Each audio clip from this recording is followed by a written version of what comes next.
안녕하십니까. 통일 한국포럼 기획운영위원 최경훈입니다. 지금부터 북한 핵 문제 과연 돌파구는 있는가를 주제로 제4차 통일 한국포럼을 개최하겠습니다. 먼저 국민 노래가 있겠습니다. 모두 환상의 국기를 향해 기도 손을 드시기 바랍니다. 국기에 대하여 경례.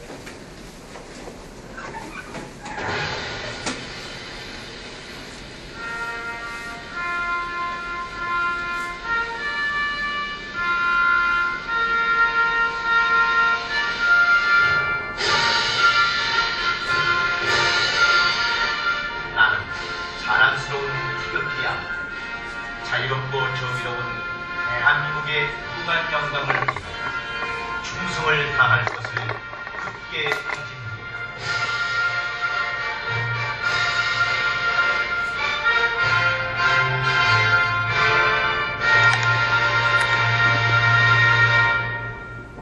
바로 다음은 애국가 제창이 있겠습니다. 애국가는 1절만 부르시겠습니다.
모두 자리에 앉아주시기 바랍니다.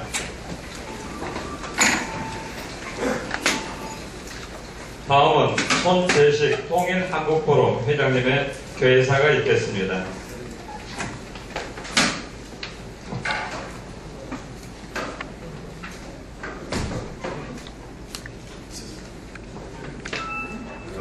여러분 반갑습니다.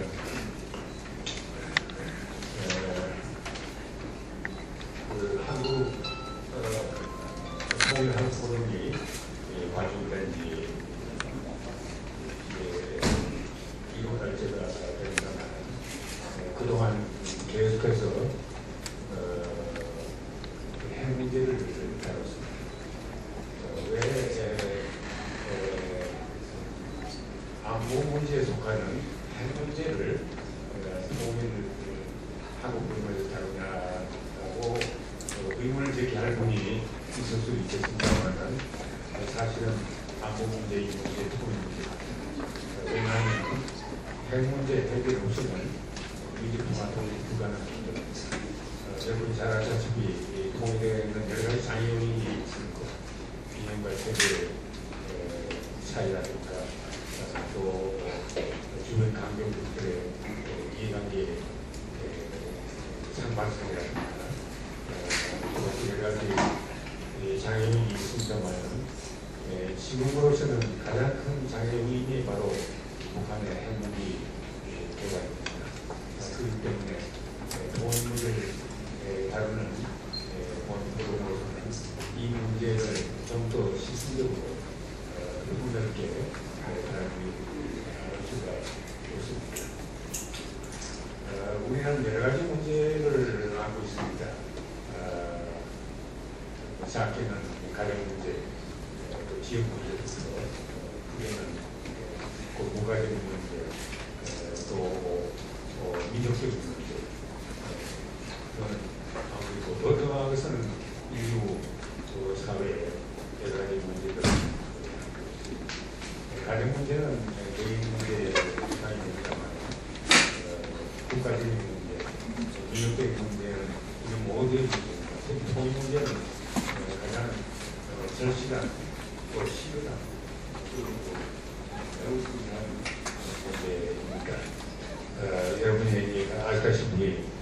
최근에 각 언론에서 또 각 단체에서 핵 문제에 대해서 많은 보도를 하고 또 논의가 있었습니다. 그만큼 이 문제가 중요한 일이기 때문에 할 수 있습니다.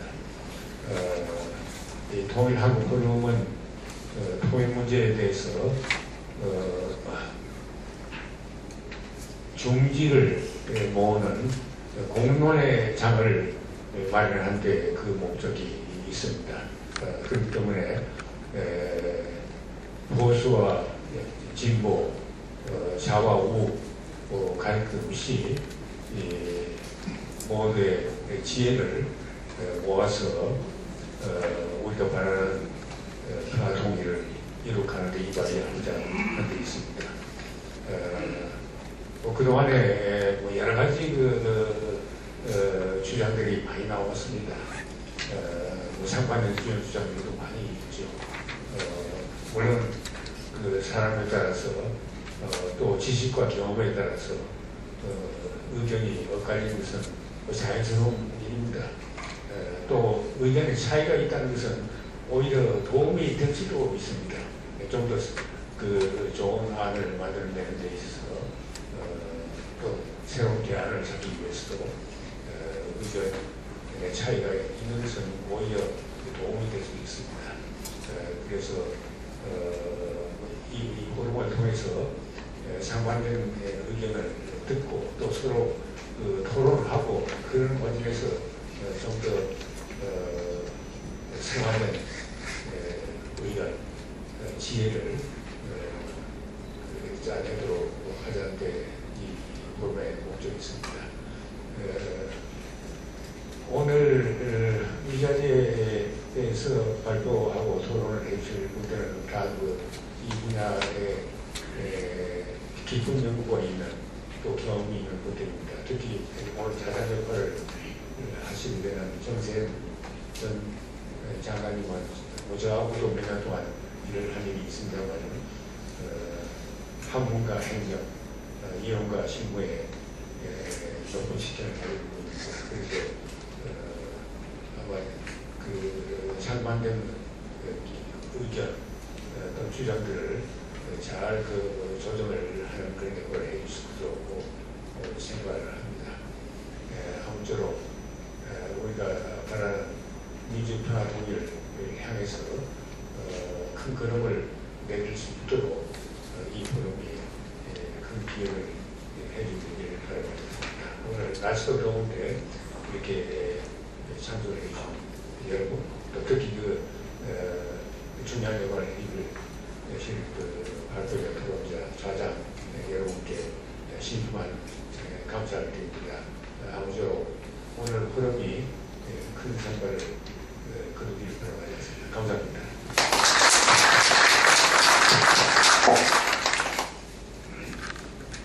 다음은 독일 한스 자이들 재단 한국 대표인 베른하르트 젤리게 박사의 환영사가 있겠습니다. 지금 젤리게 박사님께서 현재 북한을 방문하고 계십니다. 대신 우리 김영수 사무국장님께서 환영사를 대독해 주시겠습니다.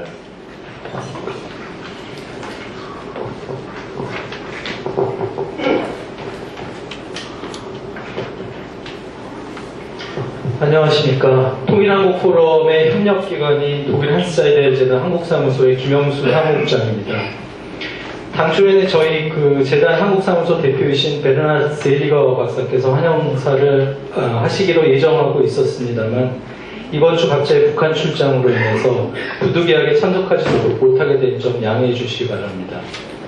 오늘 바쁘신 가운데에도 자리를 함께해 주신 통일한국 포럼 회원 및 전문가 여러분 환영합니다. 특히 오늘 패널로 참석해 주신 분들께 깊은 감사를 드립니다. 우리 통일한국 포럼은 지난 연말인 12월 2일에 창립총회를 가진 이후에 지금까지 3차례에 걸쳐서 포럼을 개최하였으며 오늘 4번째 포럼을 갖습니다. 1월, 3월, 그리고 5월에 1, 2, 3차 포럼을 진행하였으며 논의된 주제는 다음과 같습니다. 북한 제4차 핵실험 이후 남북관계 전망, 대북제재 이후의 출구 전략, 새로운 남북관계 패러다임 모색, 제7차 당대회를 통해 본 북한의 미래, 그리고 오늘의 주제는 북한 핵 문제, 과연 돌파구는 있는가입니다. 포럼의 주제만 보아도 알 수 있듯이 최근에는 계속해서 남북관계가 극도의 경색 국면에 놓여 있는 관계로 국면 전환을 위한 해법을 모색하는 논의가 많이 이루어지고 있습니다. 그러나 상황이 나아질 기미는 좀처럼 보이지 않고 있습니다. 최근 들어 남북한 문제 및 김정은의 국제사회에 대한 반복되는 돌출 행동이 전 세계에서 주요 뉴스로 다루어지고 있습니다. 당사국 및 인접국뿐만 아니라 유럽을 비롯한 전 세계 국가들이 뉴스에 단골로 등장하는 내용이 되면서 김정은이 세계적인 뉴스메이커로 자리매김한 것은 분명합니다. 이런 배경에서 남북한 이슈는 미중 간의 힘겨루기 양상으로 진행되고 있습니다. 저희 한스자이델 재단은 2004년부터 북한 현지에서 무역 및 경제를 주제로 한 캐퍼시티 빌딩 프로젝트를 실시하기 시작한 이래 산림, 농업, 환경 등의 분야에서 현재까지 꾸준히 해당 분야에서의 역량 강화를 위한 교육 사업을 수행해 오고 있습니다. 현재 저희가 북한 현지에서 해오고 있는 사업들은 모두 비정치적인 주제들이지만 이를 통해 저희는 북한의 중간 관리자들을 중심으로 외부 세계와의 접촉면을 늘림으로써 조그마한 긍정적인 변화의 씨앗이라도 뿌릴 수 있기를 바라는 마음입니다. 위에서 말씀드린 극도로 복잡해진 고난이도의 당정식인 남북 문제를 해결하기 위한 많은 좋은 제안들을 오늘 모신 5분의 패널들께서 해주시기를 기대하며 오늘 자리에 함께 하신 모든 분들이 참여하시는 활발한 토론을 기대합니다. 평화문제연구소와 독일 한스자이델 재단이 마련하는 우리 통일한국 포럼의 논의의 장이 통일로 가는 길의 한 걸음 한 걸음을 함께하는 동반자가 되기를 바랍니다. 고맙습니다.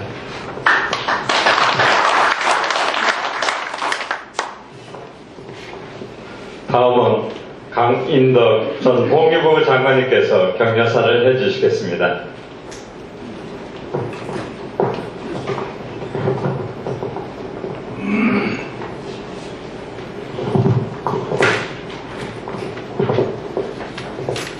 강인덕입니다.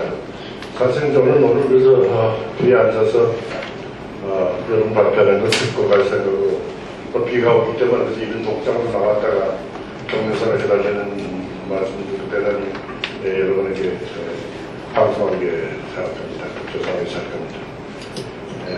마침 오전에 국제교과서문제연구소를 운영하고 있는 여러분 잘 아시는 과거에 동국대학교 교수였던 이태영 교수가 얘기할 것이 있다고 해서 갔다가 조금 늦게 왔습니다. 죄송합니다.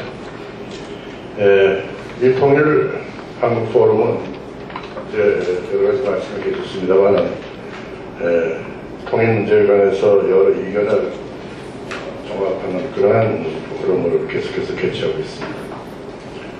저는 작년 7월에 압록강 도망강 1,400km 가운데 한 1,000km를 탑승했었습니다. 또 금년 6월 하순에는 엄동설안인데 영하 20도가 넘었지만 겨울에 보는 압록강 도망강과 여름에 보는 압록강 도망강의 차이가 있다고 생각하기 때문에 금년 2월 달에 압록강 도망강을 다시 탑승하기 위해서 갔었습니다. 눈이 너무 많이 왔기 때문에 중간에서 못하고 돌아서 단동에서 돌아왔습니다만 또 금년 6월 초하루 날부터 3일까지 장춘대학과 연변대학의 심포지움에 참가하기 위해서 다시 다녀왔습니다. 여러분 아시는 대로 저는 정부 분석관 출신입니다.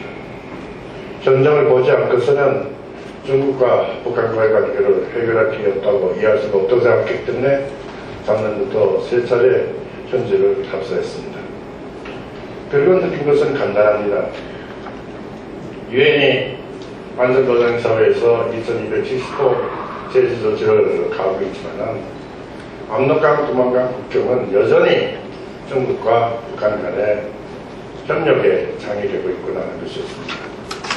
여러분 아시는 대로 도망강에는 12개, 압록강과 도망강에는 12개 세관이 있습니다만 그 외에 세관에 없는 통로가 수없이 많이 있습니다.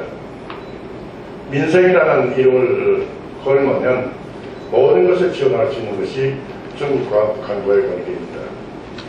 며칠 전 6월 4일 날부터 6월 2일까지인가 리수영 북한의 국무위원회 무슨 부위원장이 시진핑을 만나고 돌아왔는데, 만나온 직후에 제 핸드폰에 메시지가 하나, 영상이 하나 떴습니다. 그것은 압록강을 건너가는 중국의 빨간 트럭 수십 대가 지나가는 장면을 찍어서 저한테 단독에서 보내왔습니다. 나중에 제가 이게 무슨 사진이냐 물어봤더니, 신의주에 새로이 고속도로를 변까지 건설하고 있는데, 그 고속도로는 돼 있는데 포장이 안 돼 있어서 그 포장 공사를 하기 위해서 중국의 건설 젊은 차들이 지나가는 것 같다. 이런 회답이 저에게 왔습니다. 이것이 바로 우리들 주변의 국제 정세입니다. 제가 언제나 여러분에게 말씀드렸습니다만, 통일 문제는 한반도의 지정학적 조건을 원상 복귀하는 것입니다. 따라서 한반도의 지정학적 조건에서 볼 때는 역사적으로 주변 강대국과의 관계를 고려하지 않을 수 없습니다. 아무리 우리가 일방적으로 북쪽에 관한 정책을 전개한다 하더라도 주변 정세의 변화가 그것을 허락하느냐 안 허락하느냐에 따라서 우리의 통일 문제는 진일보하느냐 답보하느냐 하는 상태에 빠질 것입니다. 오늘도 저는 마찬가지라고 생각합니다. 따라서 남북관계는 우리만의 남북관계만 해결하는 문제가 아니라 국제정세와 연결되는 문제이기 때문에 어느 이 진보적인 상황에서 여러분께서는 이런 문제를 충분히 고려하고 발언해 주시라고 생각합니다.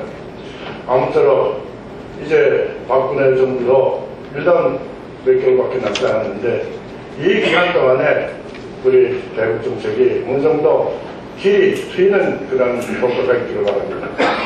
올해 저희 경험으로 봐서는 남북 간에도 리더십을 가진 지도자가 존재할 때 남북 대화도 되더라. 이것이 저희 경험입니다.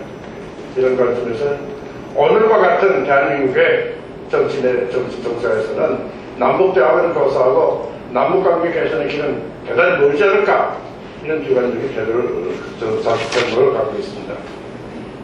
혹시 여러분께서 좋은 의견이 있으면 많이 제출해 주시고, 문제는 이런 의견이 정부에게 반영돼서 정부의 대북 정책으로 구체화되기를 기대합니다만, 과연 그것이 가능할까 하는 생각을 가집니다.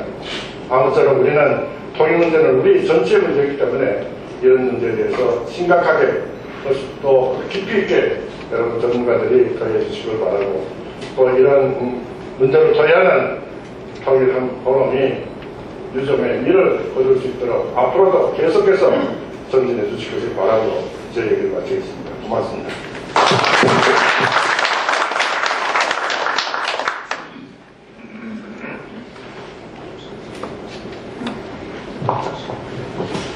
다음은 백공기 이사님의 축사가 있겠습니다. 백공기 이사님은 전 특전사령관, 육군 제3군 사령관, 그리고 제19대 국회의원을 역임하셨습니다.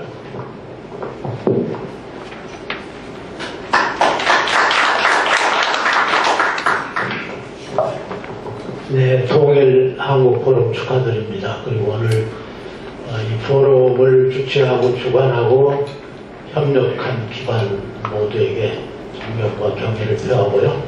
오늘 토의에 참여하신 우리 교수님들 존경합니다. 저는 사실 오늘 배우러 왔습니다.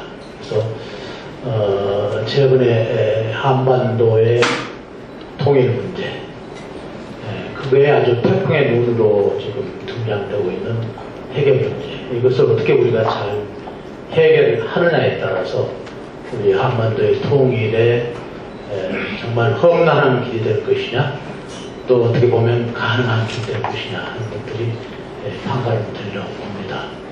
오늘 플랜카드 앞에 붙어 있는 데 보니까 합리적 보수와 대안적 진보의 장, 이렇게 되어 있던데요.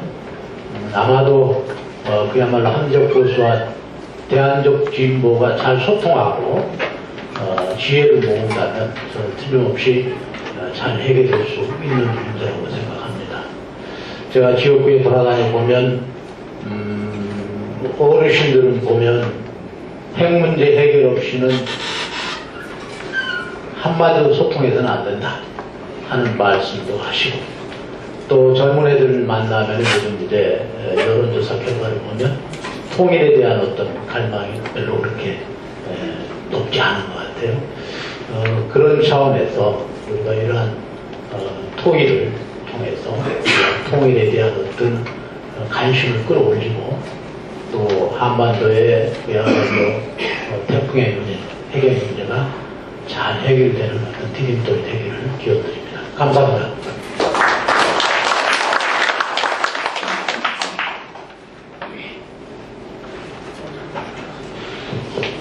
감사합니다. 이것으로 개회식을 모두 마치고 이제 본 회의를 진행하겠습니다. 오늘 패널을 맡으신 분들은 자리를 이동해 주시기 바랍니다.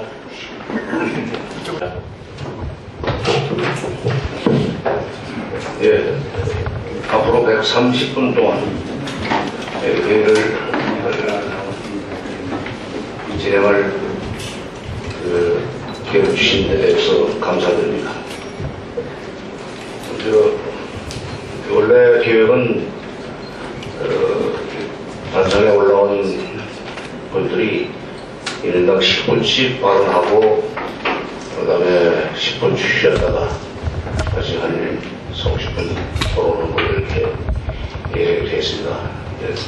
먼저 그렇게 순서대로 단상에 오신 분들을 소개해드리고, 그리고 제가 잠시 한 말씀 드린 다음에 각자 교수님들 발표를 듣도록 하겠습니다. 네, 그때서부터 박예리 교수 좀 늦게 오실 것 같다고 그랬는데 제 시간에 무슨 잠깐 인사드리시죠. 이와 함께 일본 정보이신가요? 미국 정보이신가요? 예. 그 옆에 성균관대학의 이희옥 교수님이십니다. 이분은 이제 중국 전문입니다.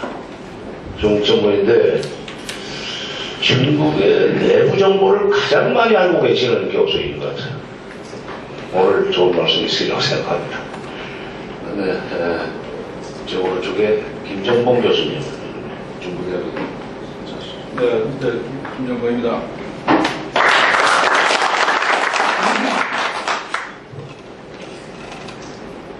그다음에 국정원에 됐었죠. 그러니까 국정원에 북한사에 대해서 일하신 걸로 알고 있는데, 그랬더니 북한 내부 사정이라든지 또는 국정원 출신인 만큼 북한 이외의 동북아 정세에 대해서 또는 한미관계, 한중관계 이런 데 대해서도 심도 있는 말씀이 있으시라고 생각합니다. 맨 끝에 고유원 교수님,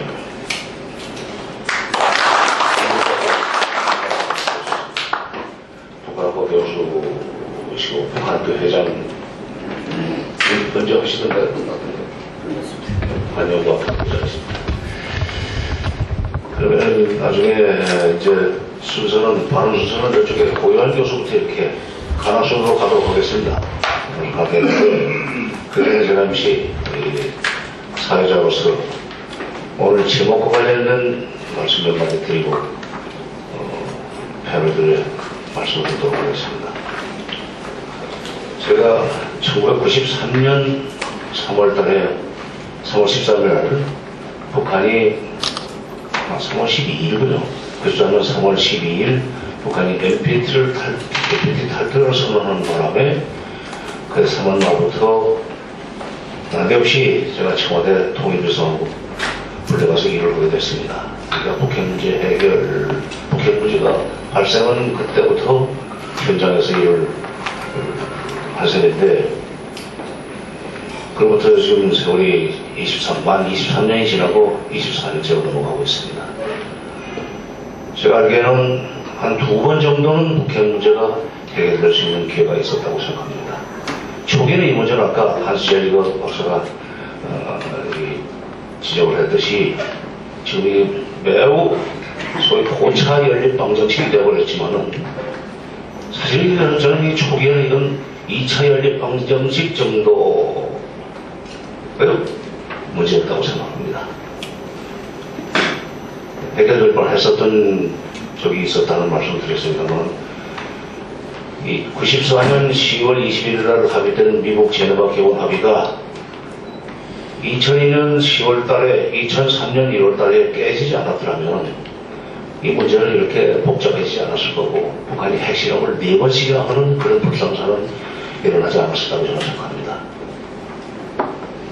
또 2005년 9.19 공동성명이 원래 약속대로 이행됐더라면 북한이 이렇게 핵탄두의 소형화, 경량화까지 됐는지 그건 확인할 길이 없지만, 어쨌건 지난 3월 15일 날 그들이 보여준 화면으로 보면은 핵탄두 소형화는 성공한 거 아니냐 하는 생각을 할 수밖에 없고, 또 무게가 어느 정도 되는지는 앞으로 차수를 거듭할수록 경량화로 갈 거고, 이렇게 이제 내가 보이기 때문에 굉장히 이제 풀기 어려운 문제가 되어버렸습니다. 그야말로 지금 와서는 6차 회담도 문제 해결 해법이 아니다 하는 얘기를 해야 되는 그런 상황이 되어버렸습니다. 그렇다고 해서 뭐 8자, 10자로 내주면 되냐? 그것도 아닌 것 같습니다. 오히려 문제 해결에 책임 당사자들의 숫자를 줄여야만 문제 해법을 찾을 수 있지 않겠나 하는 생각을 해보게 됩니다. 저는 북한 문제가 발생해서 지금까지 이렇게 악화되는 과정을 보면서 제가 어릴 때 많이 봤던 헐리우드의 서구 영화 생각이 많이 났습니다. 6.25 후에 서구 영화가 여기 물리듯이 왔습니다. 서구개척 시대 영화 스토리인데, 보면은 백인은 항상 올바른 일만 하고 있고 약속을 지키고, 반면에 인디아는 항상 거짓말하고 항상 약속을 깨고 뒤통수 때리고, 이런 걸로 그려졌었습니다. 그때는 제가 그걸 몰랐어요. 그냥 재밌으니까. 저는 시골 출신입니다만, 근데 굿 들어온다 보면 가슴이 아픕니다.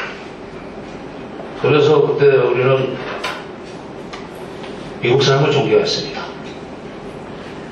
또 미국을 좋아할 수밖에 없는 상황이었죠. 미국이 아니었으면 우리가 지금 6.25 후에 다 굶어 죽는 사람들이 엄청났을 겁니다.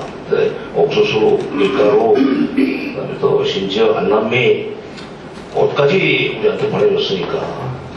그래서 먹을 것과 입을 걸 주는 그 미국 사람들 때문에 미국을 좋아하게 됐고, 그때 대한민국 사람들의 마음을 전부 다 태평양을 건너서 미국으로 갔다고 생각합니다. 심지어 저 어릴 때 기억입니다만은 하와이가 쉬운 번째 미국의 주로 편입이 되면서, 미 연방의 주가 되면서, 한국도 쉬운 한 번째 주로 미국의 주로 되면 얼마나 좋겠냐는 얘기가 나올 정도로 우리는 미국을 좋아했었습니다.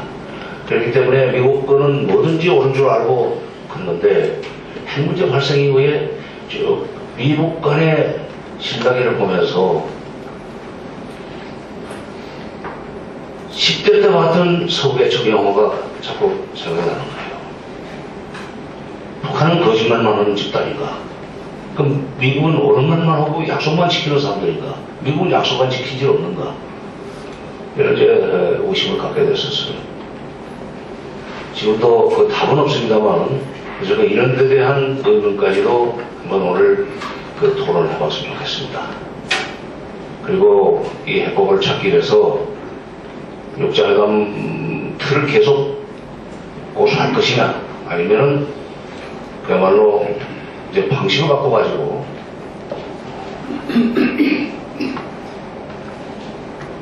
다변 회담을 통해서 해법을 찾아야 될 것이냐, 또 회담을 통해서, 회담이 아니라 이 북핵 문제 해결을 위해서 우리가 치러야 될 소위 그 반대로 불합과 대가는 어느 정도로 감당할 수 있겠는지까지도 한번 얘기를 해야 되지 않겠는가 생각합니다.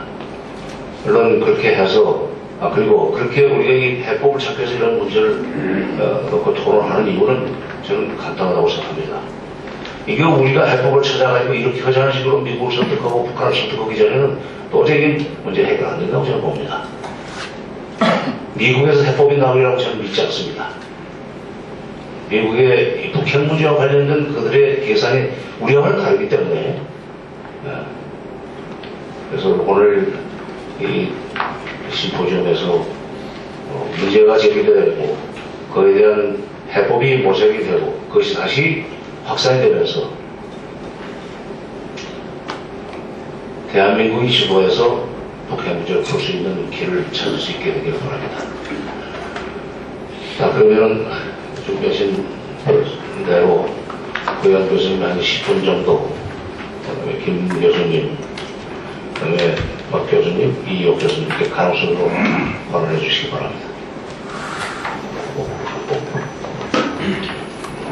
네, 감사합니다. 그 통일한국 포럼에서 이런 발표 기회를 주신 데 먼저 감사드립니다.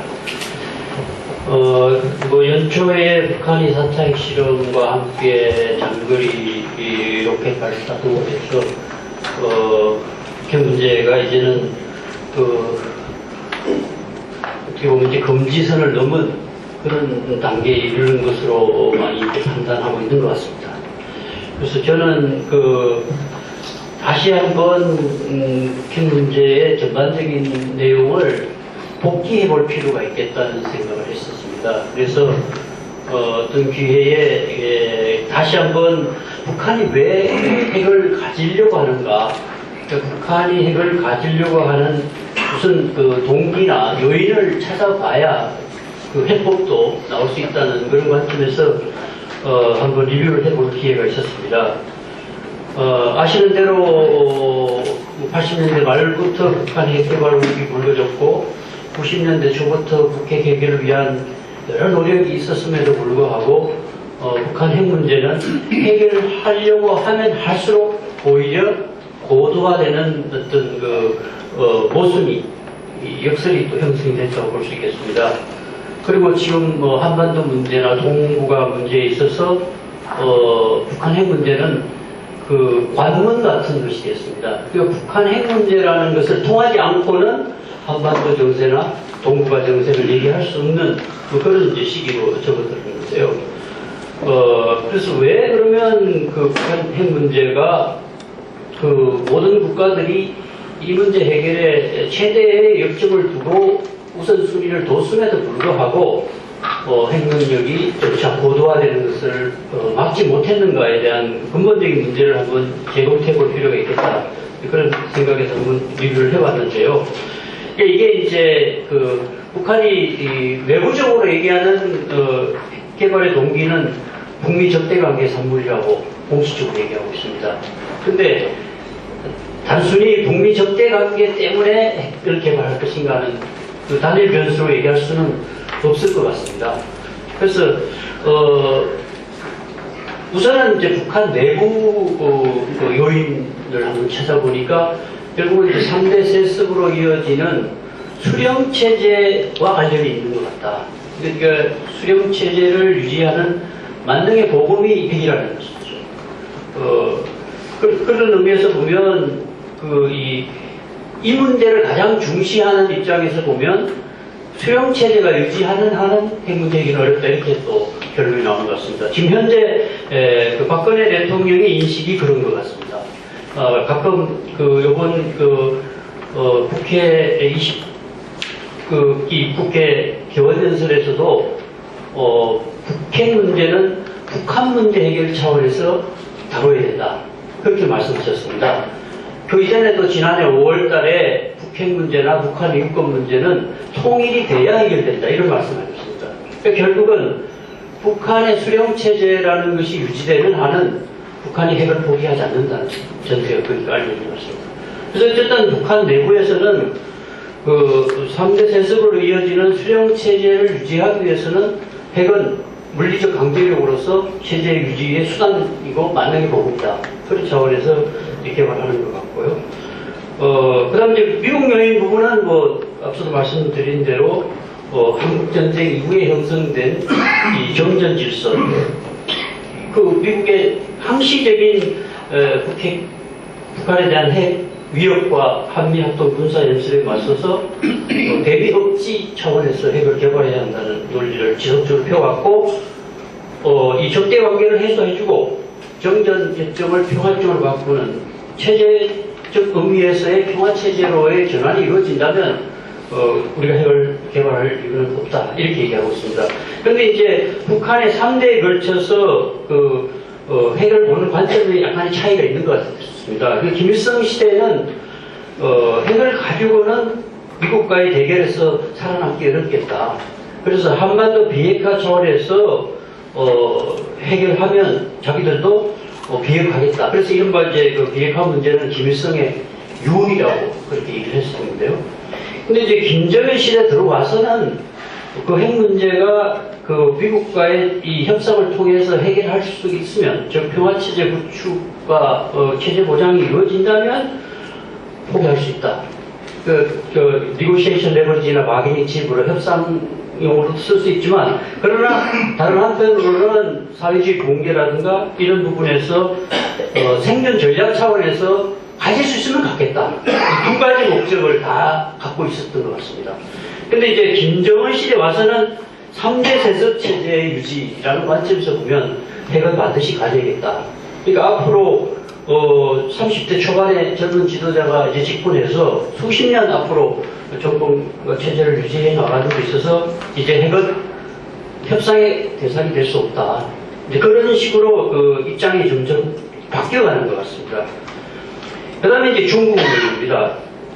중국 요인의 경우는 우리가 이제 한미 동맹 체제처럼 중국과 북한 사이에서도 61년도에 맺어놓은 북중 간의 우호 협조 조약이 있고, 거기에는 어느 한 나라가 외국으로부터 침략을 받을 경우에 자동 개입할 수 있는 그런 조항이 있습니다.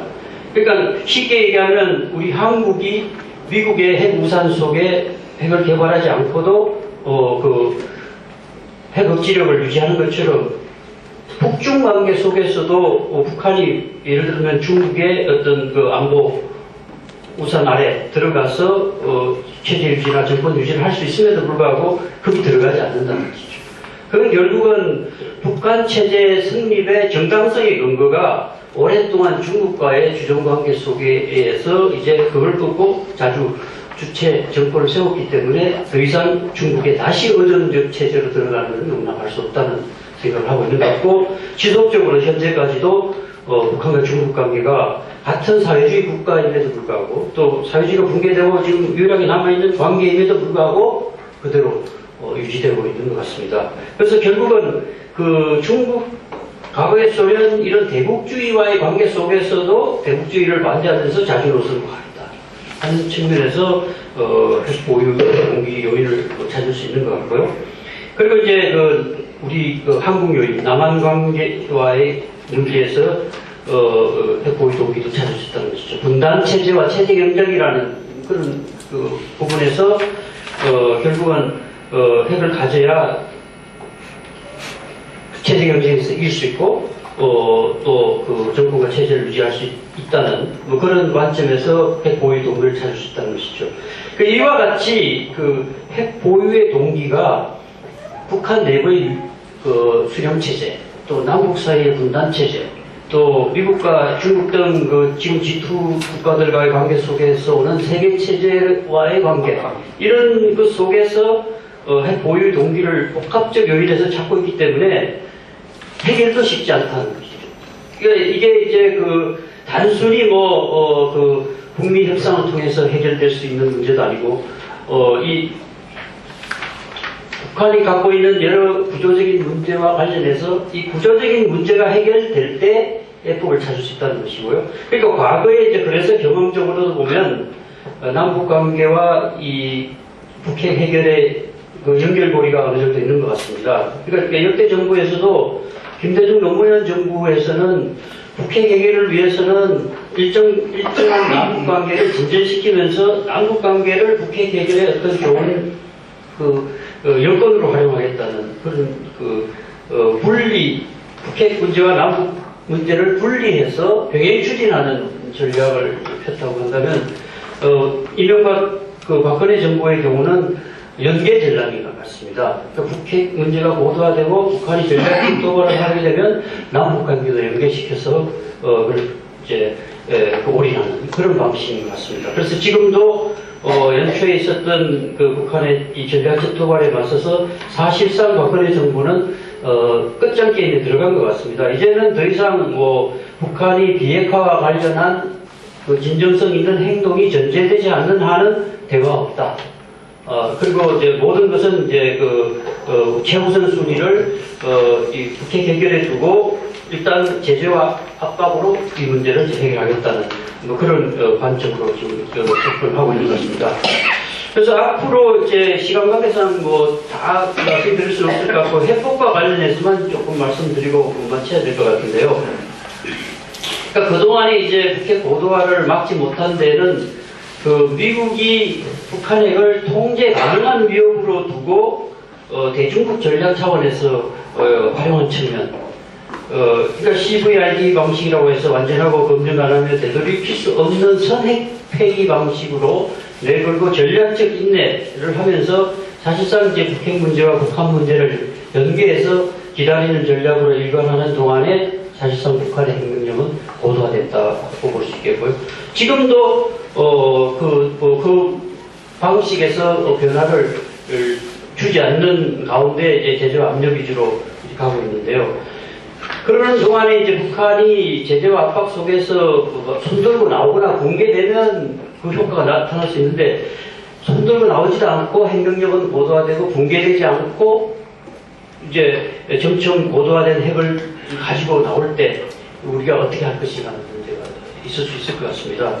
그래서 제재와 압박 부분에서는 앞서도 강인덕 장관님도 말씀하신 것처럼 저도 최근에 그 중국 동부 삼성 지역과 러시아를 다녀온 적이 있습니다. 거기 관계되는 분들하고 쭉 얘기를 해보고 실제로 단둥 지역에서 제가 목격한 것도 본 거 있는데요. 중국 동부 삼성과 북한 관계는 중국의 공식 무역 통계에 잡히지 않는다고 합니다. 그러니까 그 관계에서 이루어지는 민생과 관련되는 교역은 지금도 활발히 이루어지고 있고요. 제가 2시 무렵에 단둥을 살펴봤을 때만 하더라도 수십 대가 들어가는 걸 봤습니다. 그래서 동행했던 관계자가 하는 얘기가 최대 300대 들어가고 요즘은 이제 제재 국면에 들어가서 하루 한 130여 대 들어간다고 들었습니다. 러시아 마찬가지로 민생과 관련된 부분은 완전한 그 통계를 할 수 없다는 점이고요. 그러니까 우리는 모든 것을 5.24부터 현재까지 하지만 실질적으로 북한은 5.24 이후에도 단둥에 있는 그 관계되는 무역업체들이 한국 사람이 중국 사람으로 대체되고 한국 사장이 중국 사장 밑에 가서 일하는 정도의 위치만 변화됐지 북한의 물품은 그대로 다 중국으로 나온다는 그 얘기를 하고 있는 걸 들었는데요. 그러니까 지금 그 핵심은 그런 것 같습니다. 그러니까 중국과 러시아가 북핵 문제 해결에 한미가 초점을 맞춘다면 동의할 수 있다. 하지만 북한 문제 해결 차원에서 정권 붕괴나 체제 전환까지 겨냥하는 부분에 대해서 동의할 수 없다는 것입니다. 그래서 무엇보다 이제 북핵 해결에 초점을 맞추는 문제가 중요한 과제인 것 같고요. 그 다음에 이제 목표는 비핵화라는 부분에서 주변국가 모두 동의하고 있는 것 같습니다. 그런데 그 최종 목표는 지난한 과정이 있고 또 이 역사 구조적인 이 북핵 문제의 산물이기 때문에 한두 번 협상을 이룰 수가 없다는 것이죠. 그렇기 때문에 그 북한의 비핵화라는 것과 평화체제 구축이라는 것을 장기 목표로 두고 우선 초보적 수준에서의 중간 목표를 설정하고 협상을 시작하면서 우선 북한의 핵을 동결시키면서 북한이 우려하는 이 전쟁의 문제를 종식시키는 문제와 관련해서 협상을 시작하는 것. 그러면서 이제 평화적 이행 전략 차원에서 북한을 점진적으로 변화시키는 전략적 노력을 해야 된다는 것인데요. 그런데 지금 제재와 압박 과정에서 평화적 이행 전략으로 활용될 수 있는 통로를 다 막아버렸습니다.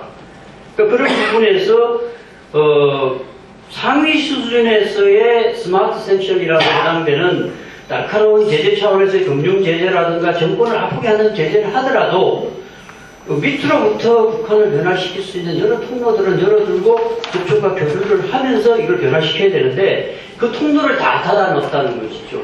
그래서 지금 끝장게임에서 북한이 붕괴되거나 체제 전환되거나 손들고 나오면 다행인데 그러지 않고 핵이 고도화돼서 앞으로 나왔을 때 어떻게 하겠느냐는 부분에 있어서 의문이 제기될 수밖에 없다고 생각됩니다. 이 정도로 우선 발제를 하고 또 토론 과정에 있었던 말씀드리겠습니다. 고맙습니다. 네. 네. 김영보입니다.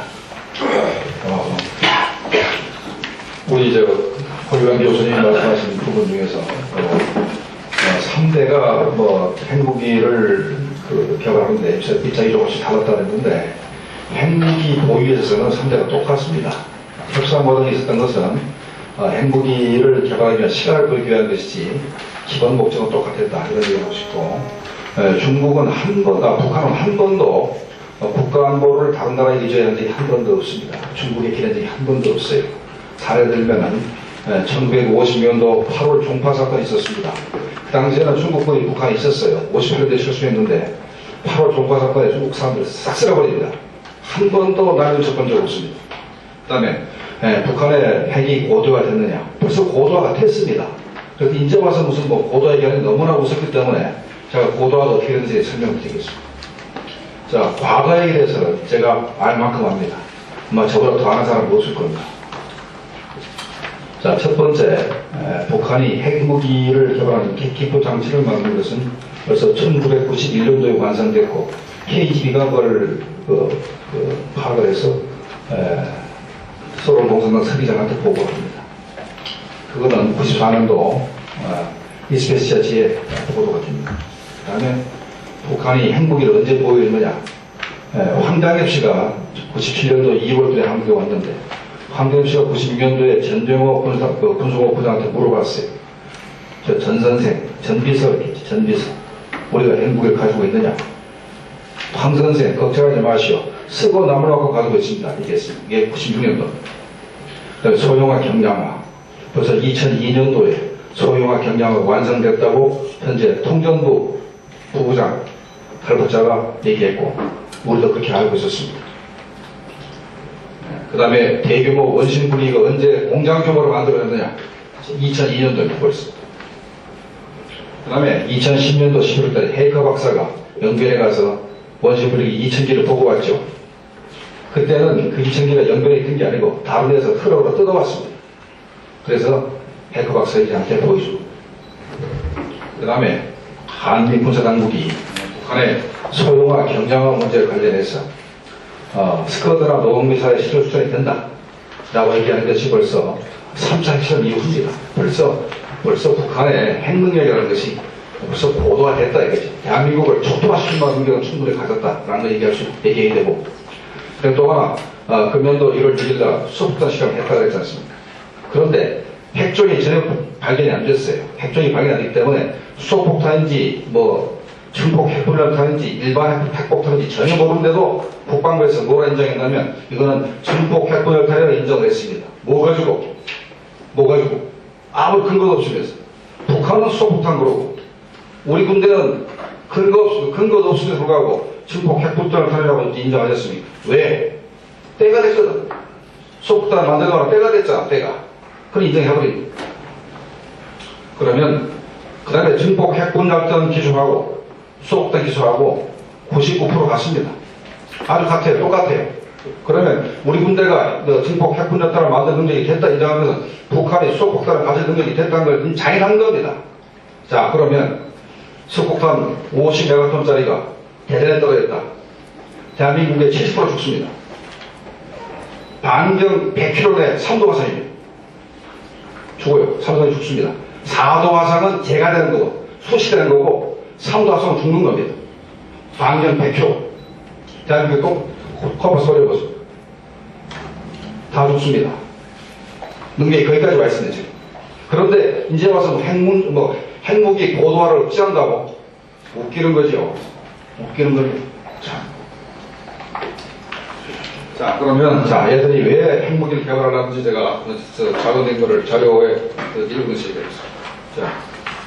자, 6페이지. 북한의 대내적 개발 목표는, 핵무기를 개발해서 김정은 통치를 정당화하는 것이고, 두 번째는 재래식 전력이 워낙 떨어져 있어요. 돈이 없기 때문에. 그래서 철저히 열쇠를 마련해주는 것이고, 세 번째, 우리 국민들이 핵 보유국으로서, 북한 주민들이 핵 보유국으로서 자긍심 갖게 하는 것이고, 네 번째, 그 다음에 김정은이 한 말입니다. 경제 핵 변동 노선을 해서 재래식 군비를 축소해서 경제 발전하겠다 하는 게 이제 하나의 목표입니다. 그 다음에 대외적 목표입니다. 국제사회로부터 핵보유국을 인정받아서 핵보유국을 인정받은 순간에 유엔 제재가 무시가 되는 겁니다. 두 번째, 핵보유국 지위를 인정받아서 미국과 평화협정을 체결하고 그다음에 평화협정 체결해서 주한미군 철수를 시킨 게 목적인데 어저께 북한 정부 성명이 있었습니다. 주한미군 철수하지 않으면 절대로 핵무기 포기하지 않겠다. 여기 있습니다.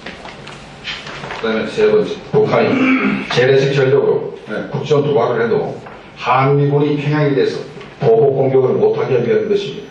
지난번에 2010년도 11월 달에 해커 학생 일행을 불러가지고 영변에서 원심불기 공장구매로 돌아가는 걸 보여준 다음에 직후에 연평도 포격 도발했습니다.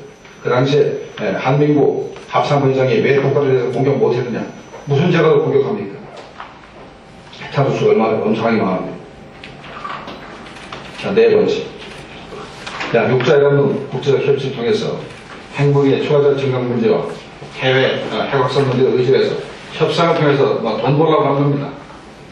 다섯 번째, 그 다음에 전 세계 핵미션 전파에서 세계적 과학 및 공동전술을 구축하기 위한 것인데 과거에 사례가 있습니다. 시리아 사례가 있고 이란은 지금 핵무기 폭격은 같이 모를지 모르지만 그건 말로만 그럴 수 있는 가능성이 있습니다. 뒤로 북한이라는 우라늄 농축을 대규모로 하고 있는 나라가 있기 때문에 충분히 살았을 수가 있습니다. 대남 목표입니다. 아까도 말씀드렸지만 북한이 핵무기를 보유하기 때문에 우리의 참수작전이 이번에 이런 것은 이거는 사실 사실상 불가능합니다. 그렇기 때문에 이렇게 만들기 위한 것이고 그 다음에 핵무기를 사용해서 3.1전쟁, 7.1전쟁을 해서 한반도 설과 통일을 완수하려는 것이고 그 다음에 세 번째, 우리 국민들한테 공포심을 조장해서 남남 갈등을 일으키는 것이고 네 번째, 국내 종북주의자들이 굉장히 패배에 물들어 있습니다. 그런데 핵보유 국가라고 해가지고 자긍심을 줘서 친국 활동을 이제 고무시키기 위한 것입니다. 그 다음에 이제 제가 여기 쓴 것은 군사적 대응 방안인데 마지막 부분만 얘기하겠습니다. 제가 어제 밤에 잠을 못 자가지고 지금 또 새벽 조찬 회의를 갔다 와가지고 정신이 아까 좀 장해 주시고. 그래서 아까 얘기했지만 벌써 북한의 핵 능력이 고도화됐기 때문에 현재 오바마 대통령이 한 달쯤 전에 이렇게 말했습니다. 미국은 북한의 핵무기를 완전히 제거할 능력을 가지고 있지만 대한민국, 우방국인 대한민국 때문에 제가 작전할 수가 없다. 라는 말 한 적이 기억하실 거예요. 그 다음에 한 열흘쯤 전에 미국의 안보 전문 잡지를 내는 스태트포에서 B2, F-22, 그 다음에 핵잠수함을 통해서 북한의 핵무기를 완전히 제거할 수 있는 시나리오를 얘기했지 않습니까? 얘기는 기억날 겁니다. 아마 그 내용이 미국의 군부에서 오바마 대통령한테 보고한 내용일 겁니다. 그게 이제 민간단체에서 나중에 이렇게 나온 것이겠지만, 그러니까 미국이 현재 북한의 핵 능력을 군사적으로 제거할 현재 계획도 세우고 있다고 봐야 될 것입니다. 그 다음에 이제 우리 문제인데, 제가 항상 우리의 스승은 이스라엘입니다. 이스라엘이 하층방어, 중층방어, 상층방어, 어떤 종류의 포탄도, 어떤 종류의 미사일도 다 막을 수 있게 완벽한 시스템을 갖춘 나라가 이스라엘입니다. 이스라엘이 하층방어는 그 사람들이 아이언돔이라고 부릅니다. 고도 40킬로 하고, 중층방어는 레이트 슬링이라 해서 돌파매전한 데에서 고도 70km까지를 이 사람들 중층방어로 해요. 상층방어는 사드하고 성능이 똑같습니다. 우리 사드는 로키드 마틴 제품입니다. 미국의 로키드 마틴 제품이고, 이스라엘은 사드하고 똑같은 성능의 에로3라는 미사일을 개발을 했습니다. 혼자 한 게 아니고 미국의 보잉사가 공동 개발했는데, 공동 개발은 망망 공동 개발이지 사실 미국의 보잉 기술입니다. 그래서 150km까지 상층방어를 할 수 있는 미사일을 개발한 게 작년도 12월입니다. 그래서 이제 이스라엘은 하마스나 헬즈볼라가 쏘는 한 4,500발에서 5,000발을 동시에 쏴야 되는 이 재래식 포탄을 아까 얘기했던 아이언돔으로 90%를 요격했습니다. 그 나머지 10%는 뭐냐? 도로 떨어지니까 노트랑 밭으로 떨어지니까 요금 안 한 겁니다. 왜? 요금비세가 되게 비싸고 하마스 헤즈볼로의 그 로켓 포탄은 값이 수십만 원밖에 안 합니다. 그러니까 포탄 미사일 수를 아껴야지. 우리가 현재 갈 길은 바로 하층 방어, 중층 방어, 상층 방어를 완성한다면 북한의 어떤 해결에도 우리가 대응할 수가 있습니다. 충분히 대응할 수 있기 때문에 우리는 그리 가야 되지 않겠나. 그러고 나서 우리가 충분한 힘이 있으면 북한하고 핵무기 관련해서 핵포기나 협상도 할 수 있고 공간 협박도 할 수 있고 할 수 있는데 현재 우리가 막을 능력이 없다면 뭐가 협상을 하겠습니까? 이상. 네.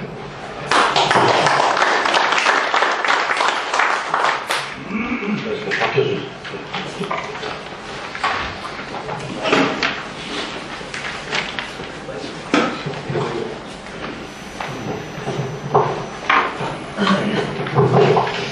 네, 지월대 국제학부 조직 중인 박인희입니다. 북한 핵 문제 돌파와 관련된 미국의 관점, 미국의 역할 등과 관련되어서 발표를 드리도록 하겠습니다.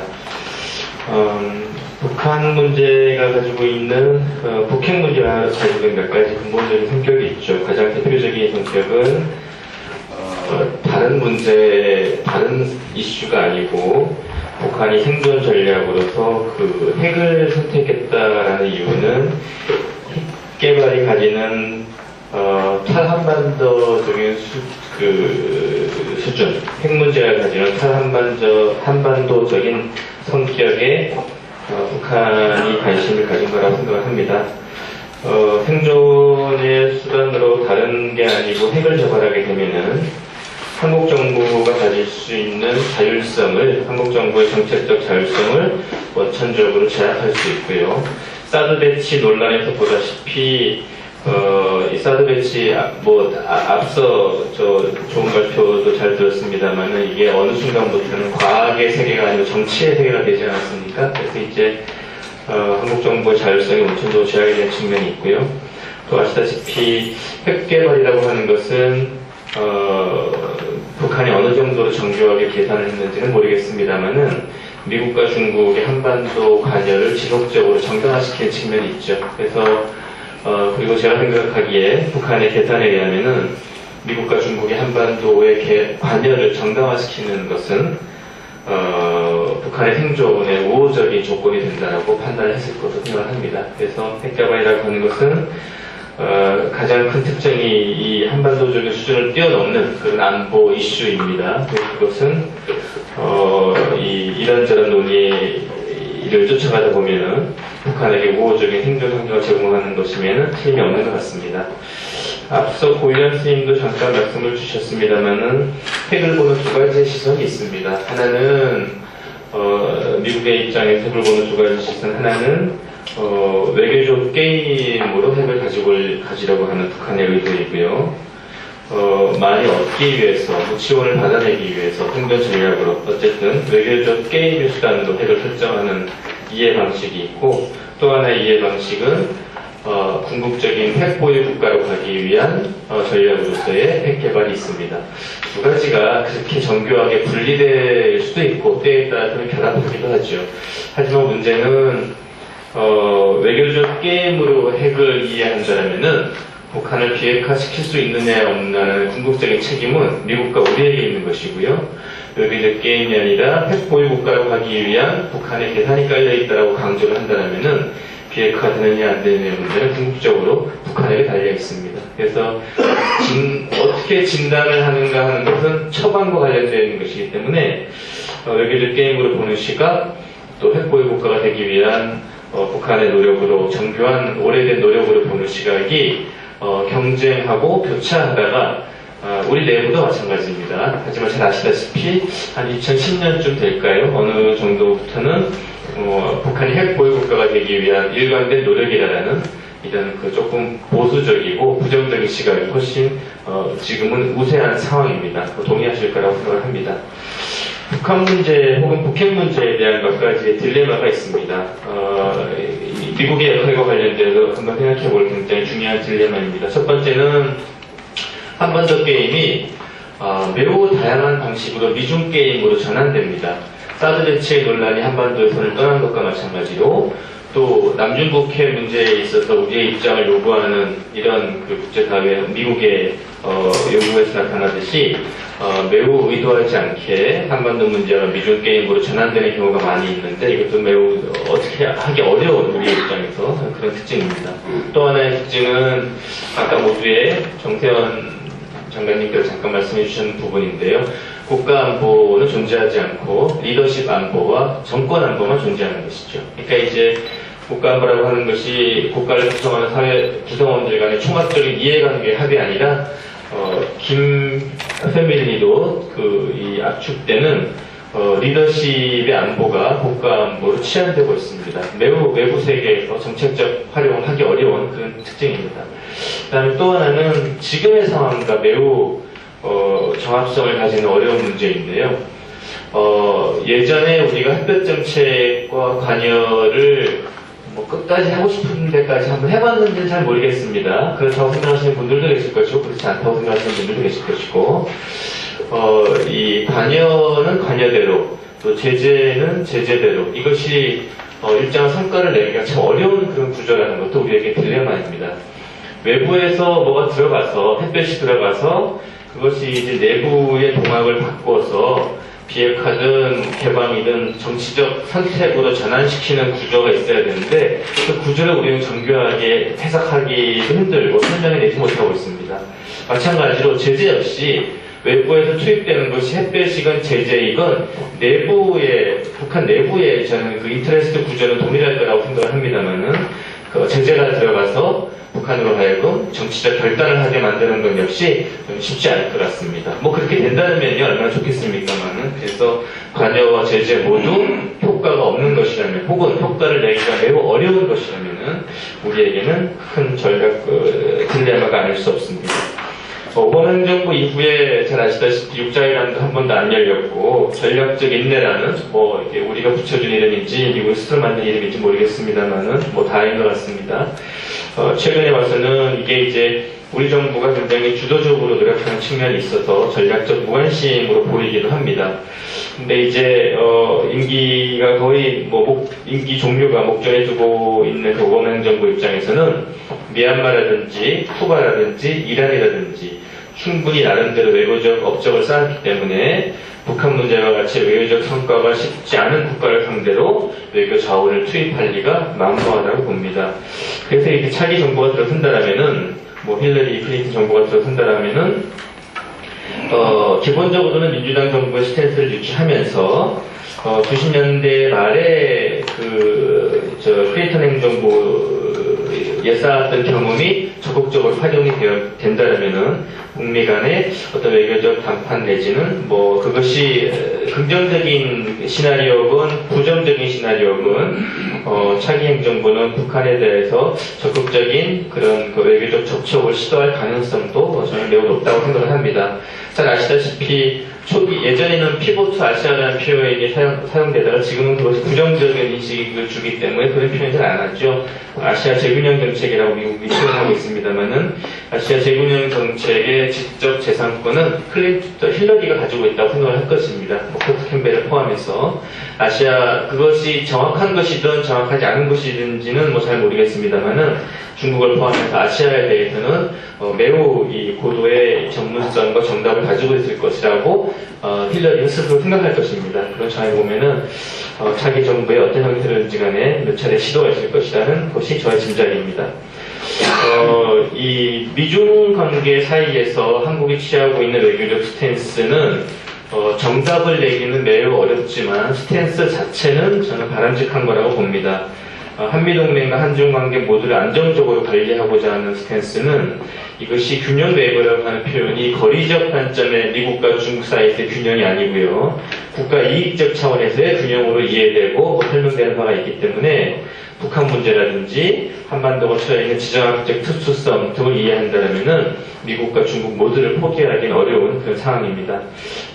미국, 중국 모두를 다 외교적 우분으로 확보하고 싶은 생각이야 어디 한국뿐이겠습니까? 전 세계 모든 국가가 그러하겠죠. 근데 이제 이런저런 이유가 우리에게 더 큰 과제로 다가오는 그런 상황입니다. 근데 이제 많은 분들이 생각하시다시피 이 미국과 중국이라는 지투라는 표현 동의하실 수도 있고 또 동의하지 않으실 수도 있는데요. 지투라는 이 국제 질서는 이익의 균형, 미중 간에 서로 상호 간의 이익의 균형이 이루어질 것을 전망이 되는데 그 이익의 균형 그 과정에서 발생 가능한 위기점이 있다라면은 한반도와 동아시아를 지적하는 분들이 많이 있어서 북한 문제가 미국과 중국 모두를 우리가 얼마만큼 관리하고 우리의 우방을 확보하느냐가 굉장히 중요한 그런 문제가 아닐 수 없습니다.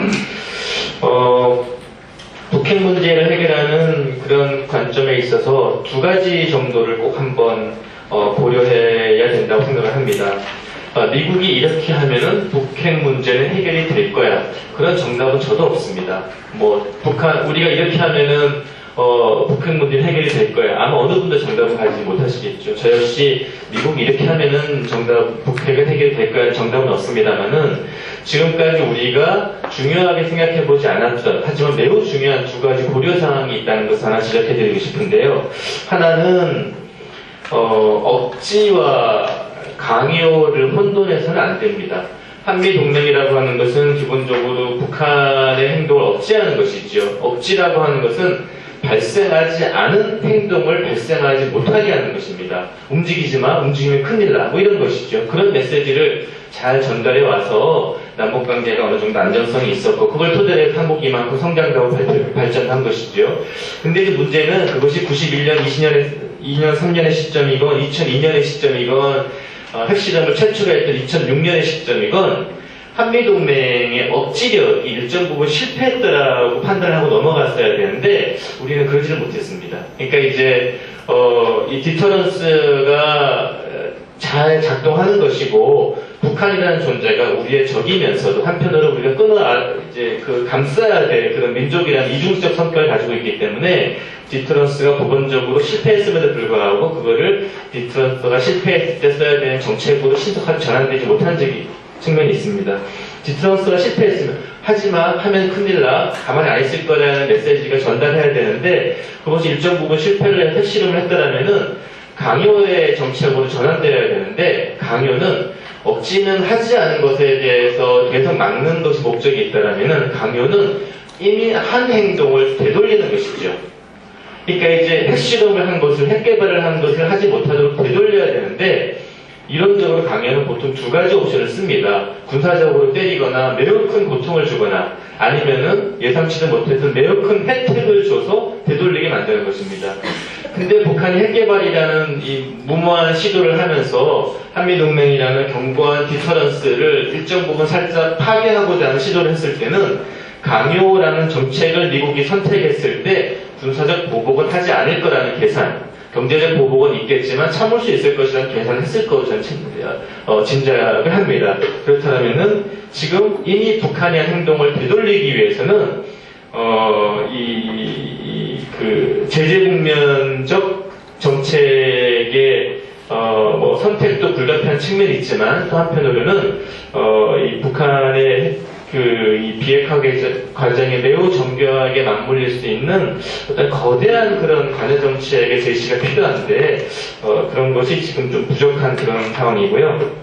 오해를 하시면 안 되는데 일단 정부가 잡은 제재 국면 스탠스에 대해서 이런저런 논란을 가져오는 것은 저는 불필요하고 도움이 되지 않는다고 생각을 합니다. 그래서 제재 국면의 일정 정도의 성과가 보인다라면은 그런 전제하에 매우 신속하고 과감한 이런 관여 정책적 시나리오가 제시돼야 될 거라고 생각을 하고 있습니다. 개인적으로 그렇다면은 제재 국면의 성과를 어떻게 디파인 하는지에 대해서는 정부가 조금 친절하게 설명을 해줄 필요가 있다는 것이 제 개인적인 생각이고요. 그것이 첫 번째 제가 중요한 고려사항으로 말씀드리고 싶고요. 두 번째 고려사항은 우리가 이제 미국도 물론이고 우리도 물론이고 비핵화 관련된 진정성을 요구하지 않습니까? 중요하죠. 저도 200% 동의합니다. 근데 이 정책 분야의 성격에 따라서 초기 단계에 보이는 입장이 그것이 이제 협상을 하고 신뢰가 쌓이면은 정책의 종말 단계에 이르러서 상대방이 최종적인 모습과 입장을 정하게 되고 이런 정책이 있는 반면에 비핵화라는 정책의 경우는 초기 국면에 요구하는 진정성이라는 것이 결국은 정책 종말 단계에서 보여주어야 되는 모습과 동일한 것입니다. 북한에서는 매우 부담스럽고 생존적 문제가 걸려있는 것이기 때문에 선뜻 발을 담그기 어려운 것이죠. 그래서 이것이 북한을 이해하고자 하는 것이 아니라 우리 중심의 통일을 성공적으로, 비핵화를 성공적으로 도출해내기 위해서는 최초 보이는 국면이 향후에 일정 정도의 신뢰와 협상과 이런 거 축적이 돼야지 이제 비핵화라는 그 단계가 성공적으로 넘어갈 텐데, 우리가 그렇다면은 초기에 요구하는 진정성이라는 것을 조금 개념 정의를 확장시키고 비핵화의 의미를 좀 확장시킬 필요가 있다는 것이 전략적으로 제 두 번째 고려사항이라고 평소에 생각하고 있습니다. 마지막으로 결론 부분을 대신해서 비핵화 해법이 뭐냐? 35년 만인가 6년 만에 할아버지가 하지 마라 그랬던 그런 그 7차 당대회를 했는데 컨벤션 효과가 분명히 있겠죠. 우리가 뭘 제시해도 아마 비핵화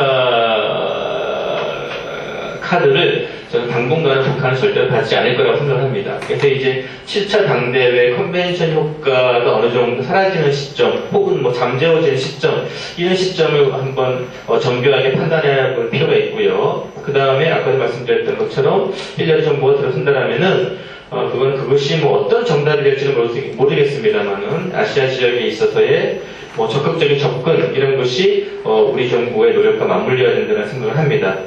그리고 또 하나는 오해의 소지가 있어서 좀 조심스럽긴 합니다만은 이 역사적인 미중 간의 타협을 낳았던 그 닉슨의 전략의 가장 큰 자산은 뭐라고 생각하십니까?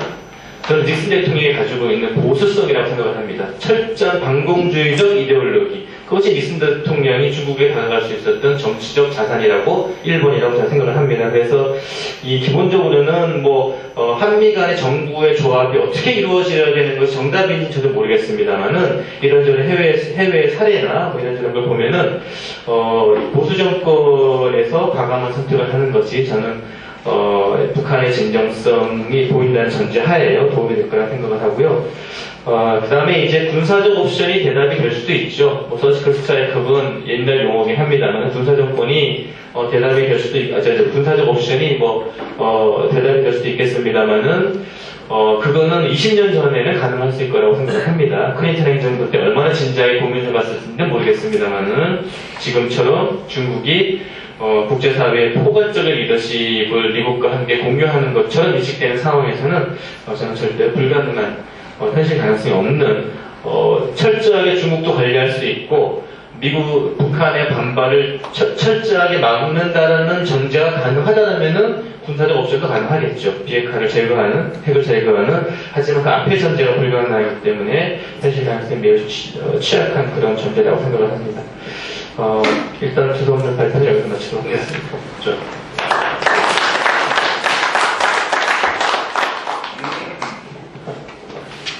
네, 저는 복장에 가지런히 못해서 방금 공항에서 오픈을 했습니다.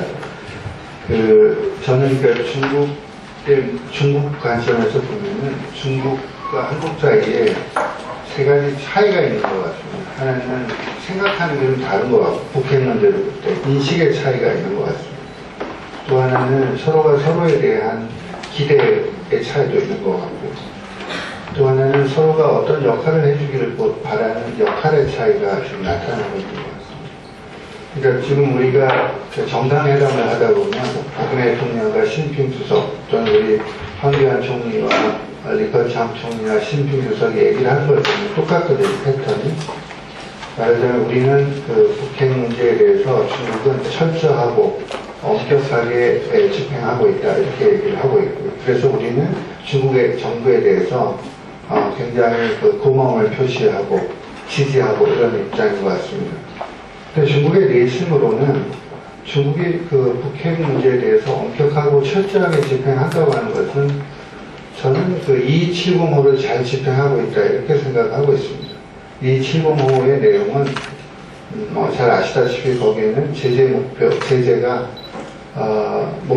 목표가 제재 자체에 있는 것이 아니라 대화에 있다든지, 아니면 육자회담으로까지 복귀해야 된다는 것이 이 705 내용을 포함되기 때문에 중국이 지금 철저하고 엄격하게 집행한다고 하는 정치적 수사에는 이 705를 잘 집행하고 있다 하면서 서로가 서로에 대한 편리한 것들을 해석하는 과정이 아닌가 하는 생각을 저는 해봤습니다. 그래서 저는 이제 북핵 문제에 대해서는 중국이 중국식의 해법을 가지고 있는 것 같습니다. 우선 중국은 이제 미중 관계 속에서 북핵 문제를 어떻게 다뤄야 될 것인가 하는 좀 전략적 고민이 있는 것 같습니다. 미중 관계는 미국과 중국 사이에서는 글로벌한 이슈에 대해서는 중국과 미국 사이에 협력의 공간이 굉장히 넓다고 생각합니다. 특히 중국이 중국 대륙으로부터 멀리 떨어져 있을수록 그리고 하드파워가 아닐수록 미중 간의 협력의 공간이 굉장히 크지만 하드파워에 가까울수록 그리고 중국 대륙의 지역에 가까울수록 미중 간에는 여러 가지 그 국가에게 충돌이 나타나고 있는 그런 측면이 있다고 생각을 합니다. 두 번째는 중국이 북한 문제를 다루는 데 있어서의 영향력의 딜레마가 있습니다. 영향력은 사용하게 되면 영향력이 없어지는 것이 일종의 딜레마입니다. 영향력은 보유하고 있을 때만 영향력이 있는데 영향력을 행사해서 상대가 변하고 굴복돼서 나오게 되면 영향력이 성공한 것이지만 영향력을 행사함에도 불구하고 상대가 굴복해서 나오지 않으면 그 영향력을 실패한 거라고 볼 수 있는 거죠. 그래서 중국의 입장에서는 영향력을 사용하지 않겠다는 생각이 명확한 것 같습니다. 그것을 우리가 역사적으로 보면은 1차 핵실험을 했을 때 2006년도에 핵실험을 해서 중국이 UN 안보리 결의안에 참여하면서 제멋대로 핵실험을 하고 하면서 중국 외교사상으로는 처음으로 UN 안보리 제재에 참여를 했죠. 다른 특정한 국가를 제재하는 데 있어서. 그렇지만 그게 끝나고 나서 2007년 1월에 바로 베를린 합의가 이루어지면서 차이나 패싱 현상이 생겼습니다. 북미 간의 모든 문제가 해결이 되는 구조가 만들어졌죠. 중국은 미국의 강력한 요청에 따라서 또 중국의 국가이익에 따라서 북한에 대해서 영향력을 행사했지만 그 결과는 차이나 패싱의 결과를 가져오게 됐고 그리고 나서 2차 핵실험, 3차 핵실험, 4차 핵실험이 이어지는 과정에서 중국은 북한에 대해서 레토릭은 굉장히 강력한 레토릭을 썼지만 근본적인 제재에 대해서는 소극적인 입장을 취해왔던 것이 오늘의 모습이라고 생각이 됩니다. 그런 의미에서 보면 중국이 영향력의 딜레마라고 하는 것을 학습한 경험을 가지고 있다 하는 생각이 듭니다. 실제로 그러면 중국이 북한에 대해서 영향력을 행사할 수 있을까? 그렇지 않다고 생각합니다. 중국이 요새 평가하고 있는 것은 우리가 중소분쟁일 때 한번 생각해보자 그런 얘기가 있습니다. 북한의 DNA가 잘 남의 불복에 대해서 변하지 않는다는 걸 잘 알고 있습니다. 우리가 중소분쟁 때 보면 미국의 맥나마라 장관이 만약에 중국이 핵실험을 하게 되면 3차 대전도 불사하겠다 이런 얘기를 한 적이 있고 소련과 중국 사이에서는 소련에 아주 강력한 압박이 있었죠. 그럼에도 불구하고 우리는 수천만 명이 굶어 죽은 상황에서도 인공위성, 수소폭탄, 핵실험을 했던 그 경험에 비춰서 우리가 남에 굴복하지 않았던 것들이 똑같이 북한에도 적용될 것 같다. 그런 생각들을 하고 있는 거죠. 세 번째 중국은 한중관계와 중국과 북한 관계를 비대칭적으로 생각하고 있는 것 같지는 않습니다. 전략적 차등화를 하고 있는 것 같지는 않습니다. 형식적으로 보이면 한중관계 굉장히 중요하죠. 경제적으로도 중요하지만 그러나 중국은 기본적으로 미중관계라는 틀에서 한반도를 보고 있다. 그런 의미에서 한반도 전체를 중국이 고려해 나가면서 북중관계와 한중관계를 고려해 놓고 있다는 측면이 있고요. 네 번째는 북한이 정말 그러면 이 제재 국면에서 정말 버티지 못하고 나올 것인가 하는 고민들을 하고 있는 것 같습니다. 근데 지금 제가 어제 중국에서 들어왔지만 북한에 지금 굉장히 많은 중국 사람들이 북한을 갔다 왔는데 갔다 온 사람은 무슨 평양에 국한된 이야기했지만 차량 이부제가 실행이 되고 제재 때문에 외부로 수출했던 수산품 생산들이 다 내부에서 돌기 때문에 먹고 살기도 나아졌던 것 같고 그 다음에 예약을 안 하면 식당 이용하기도 어려운 정도의 이런 여러 가지 생활의 변화가 나타나서 그러니까 물론 이제 거기에 과장된 측면이 있겠지만 기본적으로 제재가 진행된 효과가 지금 단기적으로 잘 나타나고 있지 않는다는 겁니다. 그런 의미에서 중국에 보면은 제재에 대한 피로를 느끼기 시작할 가능성이 굉장히 크다. 그런 의미에서 중국이 새로운 이제 방향 전환의 모습을 가고 있는 것이 아닌가 하는 생각이 듭니다.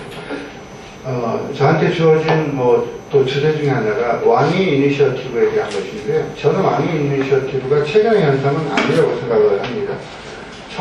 1월 6일 날 북한이 4차 핵실험을 했는데요. 1월 6일 날 핵실험을 했는데 1월 8일 날 왕이와 캐리가 통화 내용을 하죠. 중국이 생각보다는 잘 정리된 입장을 가지고 이 문제를 접근하고 있습니다. 우왕좌왕하지 않고 중국도 북한이 핵실험하는 상황을 대비해서 어떻게 대비할 것인가 하는 그런 로드맵을 만들었다고 생각합니다. 1월 8일 날 왕이 캐리 대화 내용을 보면 이미 거기서 제재라고 하는 것은 북한의 행동 변화를 가져올 수 있을까에 대해서 나는 의문이다. 그리고 날카로운 제재가 필요하겠지만 그것이 북한을 변화시키고 북한의 태도를 바뀌는 것들에 대해서는 동의하기 어렵다.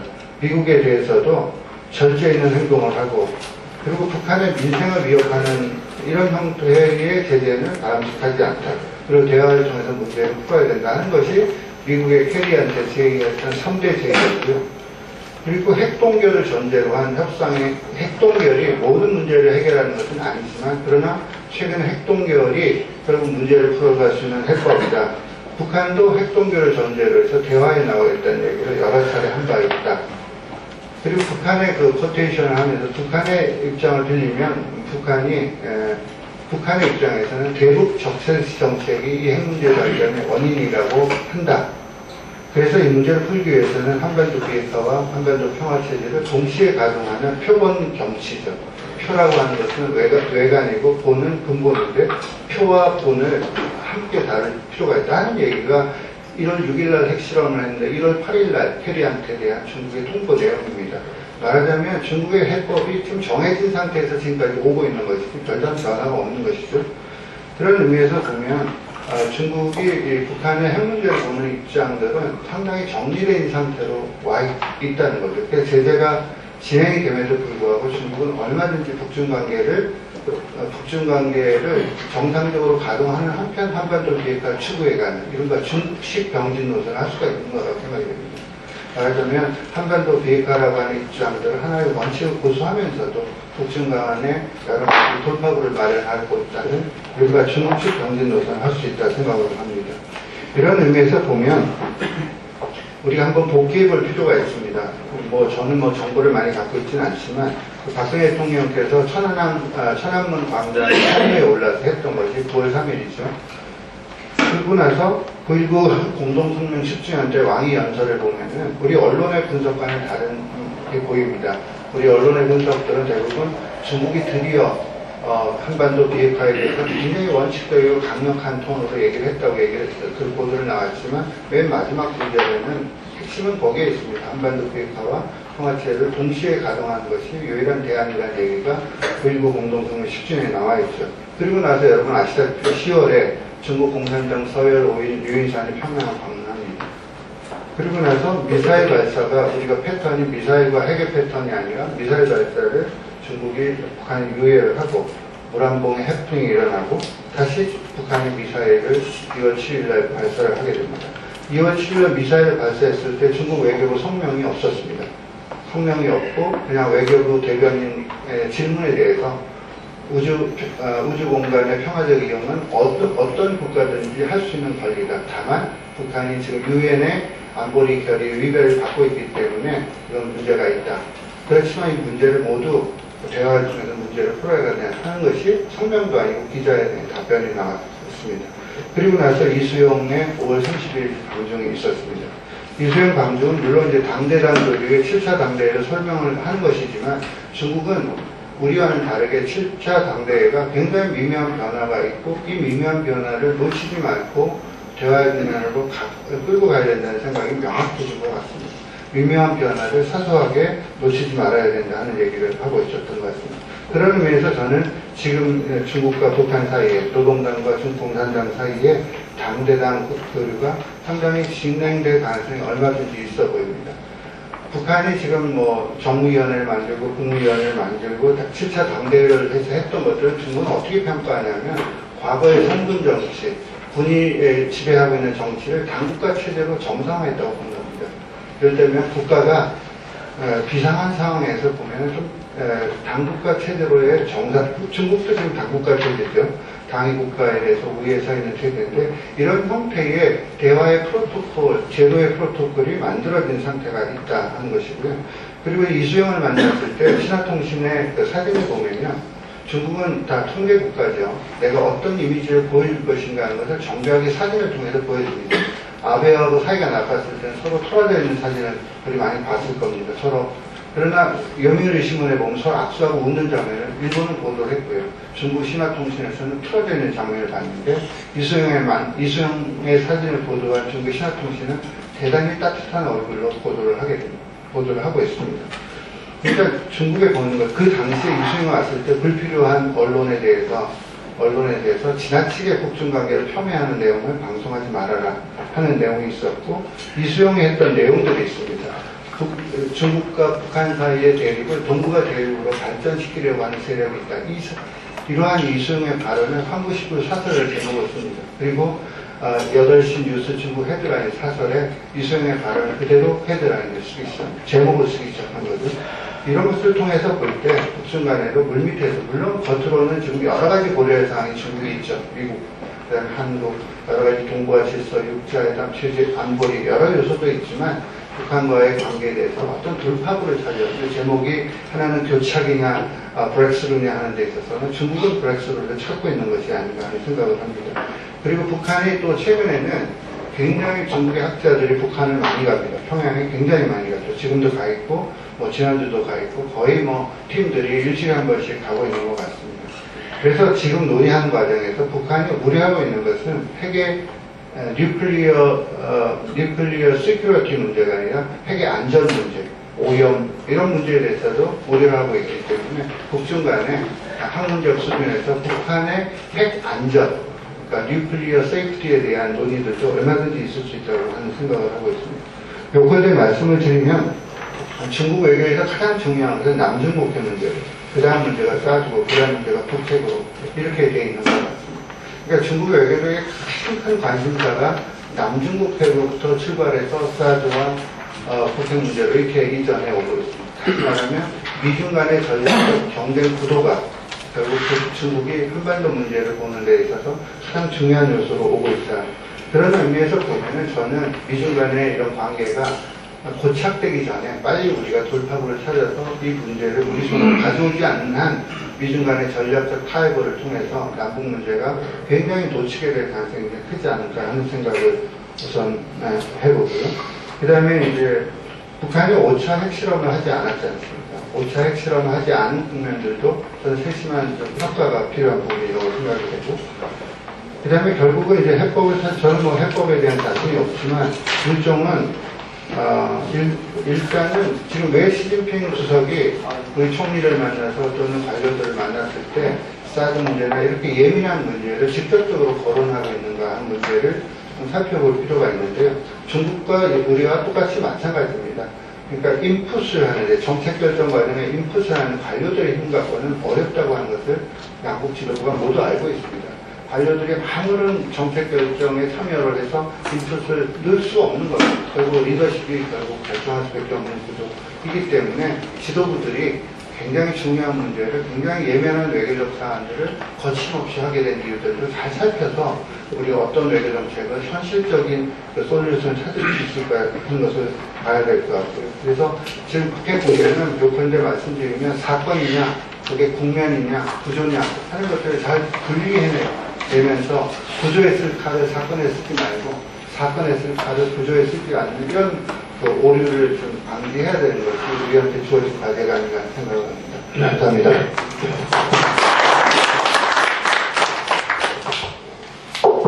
방수 시간 운영 기획에서 약 10분간 지연이 됐습니다. 근데 제가 중간에 발언을 좀 통제해서 10분 내에 끝나고 쪽지를 넣을까 하다가 워낙에 청중석에 계신 분들이 진지하게 드시는 걸 보고 못했습니다. 그리고 또 여기를 토막을 내가지고 득될 것도 없고 여기를 충분히 들은 뒤에 차라리 시간이 꼭 4시 50분에 끝나야 된다면은 토론 과정에서도 이런 축약하면 되겠다는 생각, 10분 지연됐습니다. 그러면 지금부터 약 10분간 휴식을 취한 뒤에 정확하게 4시 2분에 다시 이 자리에서 뵙도록 하겠습니다.